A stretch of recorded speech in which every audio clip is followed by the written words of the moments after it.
किसी भी मनुष्य का विचार उसके आहार पर निर्भर करता है। सात्विक आहार से शुद्ध विचार की उत्पत्ति होती है। इस संबंध में श्रेष्ठ जनों से सुनी एक लघु कथा आपके साथ साझा करना चाहता हूँ। बहुत समय पहले की बात है। एक परम ज्ञानी तपस्वी ऋषि थे।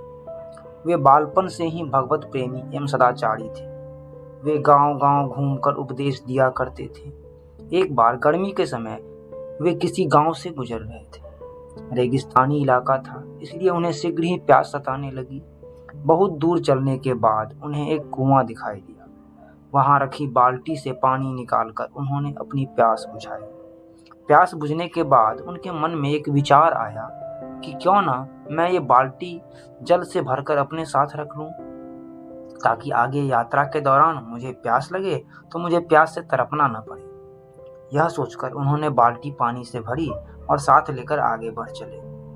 कुछ देर चलने के पश्चात मानो उनका ध्यान टूटा। वे सोचने लगे, मुझसे कितना बड़ा पाप हो गया।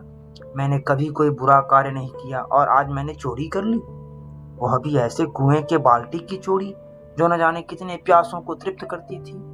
वे यह सोचने के लिए विवश हो गए कि इतना तप एवं भगवत ध्यान के पश्चात भी मेरे मन में ऐसे कुत्सित भाव कैसे उत्पन्न हुए। वे इसका पता लगाने पहुंचे। गांव वालों से उन्हें ज्ञात हुआ कि यह कुआं एक चोर ने अपने आखिरी समय में पुण्य प्राप्ति हेतु चोरी के धन से खुदवाई थी।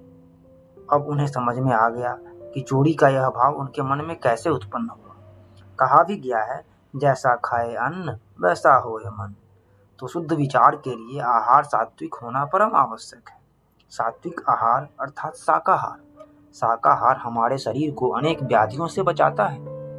आज जब संपूर्ण विश्व हमारे गौरवशाली भारतीय संस्कृति पर मंथन कर उसे आत्मसात कर रही है, वहीं गौतम बुद्ध, महावीर, जैन, कबीर, नानक जैसे महान पुरुषों की जननी इस वसुंधरा की संतति होकर भी हम पाश्चात्य संस्कृति के अंधानुकरण में लगे हुए हैं। अभी हाल ही में मैंने एक लेख पढ़ा था जिसमें बताया गया था कि इंग्लैंड एवं अमेरिका में हाल के दशक में शाकाहार अपनाने वालों की संख्या में बहुत तेजी से वृद्धि हुई है।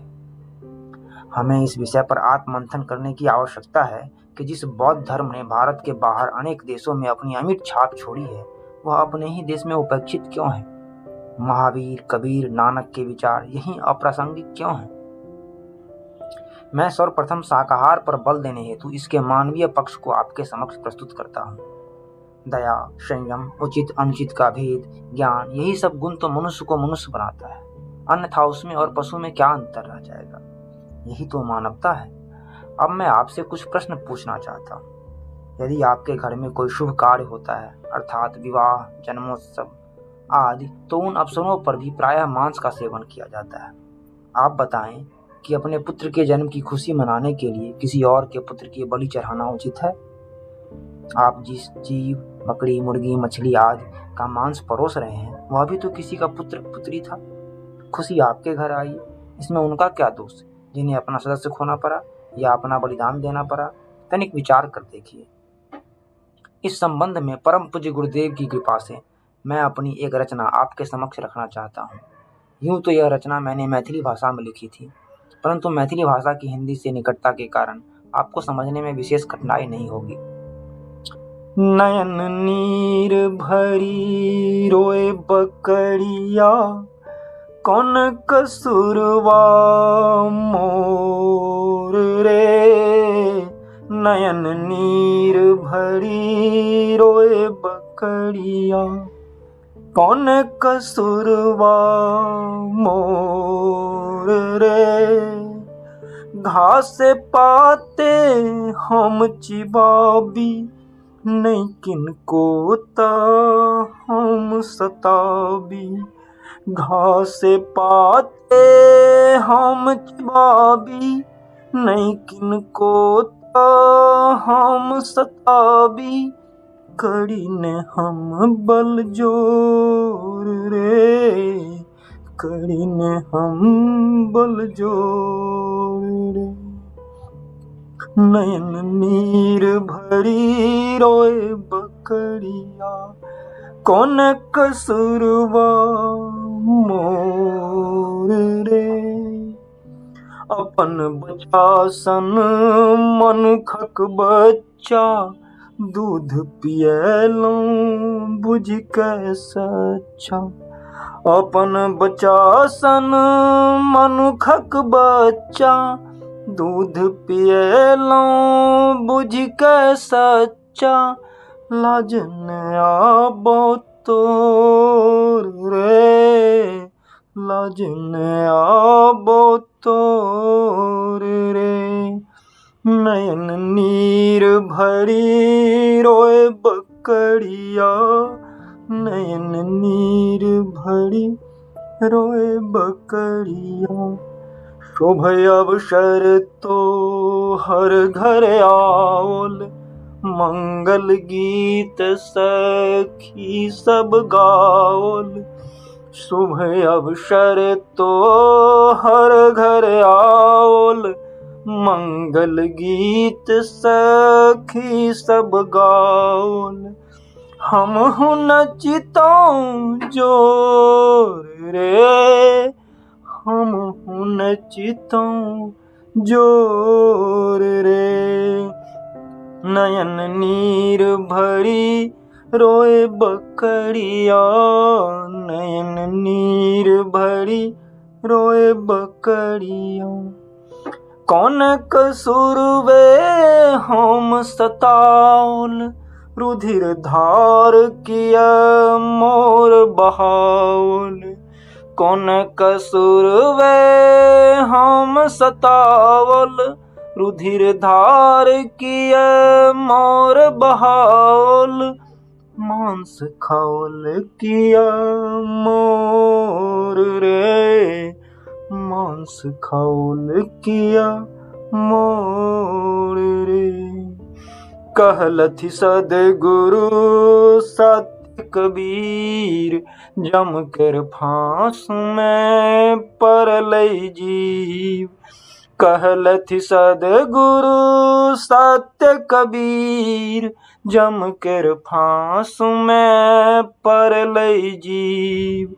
जन्म सुधारो तोर रे, शुभेश सुधारो तोर रे। नयन नीर भरी रोए बकरिया, नयन नीर भरी रोए बकरिया। कौन कसूरवा मोर रे, कौन कसूरवा मोर रे, मोर रे। अब मैं शाकाहार के धार्मिक पक्ष से आपको अवगत कराना चाहूँगा। भगवान महावीर ने जीव हत्या को अत्यंत निकृष्ट कार्य माना है एवं शुद्ध सात्विक आहार पर सर्वाधिक बल दिया है। उन्होंने तो शुद्ध आहार के साथ साथ प्राणवायु की शुद्धता पर भी बल दिया है। आप जैन पंथ के मानने वालों को देखते होंगे कि वे मुंह पर कपड़ा बांध कर रखते हैं। वो इसलिए कि भूल से भी श्वास के माध्यम से कोई जीव कीट पतंग उनके मुंह में न चला जाए और वे उनकी जीव हत्या के अपराधी न हो जाए। परंतु उनके विचार गृहस्थ एवं सामाजिक व्यवस्थाएं प्रचलित नहीं हो पाए, क्योंकि उनके बनाए नियम अधिकांशतः संन्यास व्यवस्था पर आधारित थे। वहीं गौतम बुद्ध ने इसे थोड़ा सरल बनाकर सामाजिक व्यवस्था के अनुकूल बनाया। इस कारण वह उस समय बहुत प्रचलित हुआ। उन्होंने भी जीव हत्या को सर्वथा निषेध बताया। दशावतार में गौतम बुद्ध को भगवान विष्णु का 9वां अवतार माना गया है। वेदों में भी कहा गया है, वृहमत्तं यवमत्तं मथो माशं तिलम एक वांग भागो निहितो रत्नधेयाय दंतो माहिंसिष्टं पितरं मातरं च। अर्थात चावल खाओ, वृहम अत्तं जौ खाओ एवं अत्तं और उड़द खाओ अथो माशम और तिल खाओ अथो तिलम। हे ऊपर नीचे के दांत दंतो, तुम्हारे वांग ये भाग एव भागो निहित है उत्तम फलादि के लिए रत्नधेयाय। किसी नर और मादा को पितरंग मातरंग च मत मारो माहिशिष्टं। संत कबीर साहब ने कहा है, जस मांस पशु की तस मांस नर की, रुधिर रुधिर एक सारा जी। पशु की मांस भखै सब कोई, नरहिन भखै सियारा जी। ब्रह्म कुलाल मेदिनी भरिया, उपज बिनसिकित गैया जी। मांस मछरिया तो पे खइयै, जो खेतन मह बोइया जी। माटी के करी देवी देवा, काटी काटी जीव दैया जी। जो तोहरा है साचा देवा, खेत चरत क्यों न लैया जी। कहीं कबीर सुनो हो संतो, राम नाम नित लैया जी। जो किछु कियो जिभ्या के स्वार्थ, बदल पराया लैया जी। अर्थात जैसा पशु का मांस वैसा ही मनुष्य का मांस है, दोनों में एक ही रक्त बहता है। मांसाहारी पशु मांस का भक्षण करते हैं और जो मनुष्य ऐसा करता है वो सियार के समान है।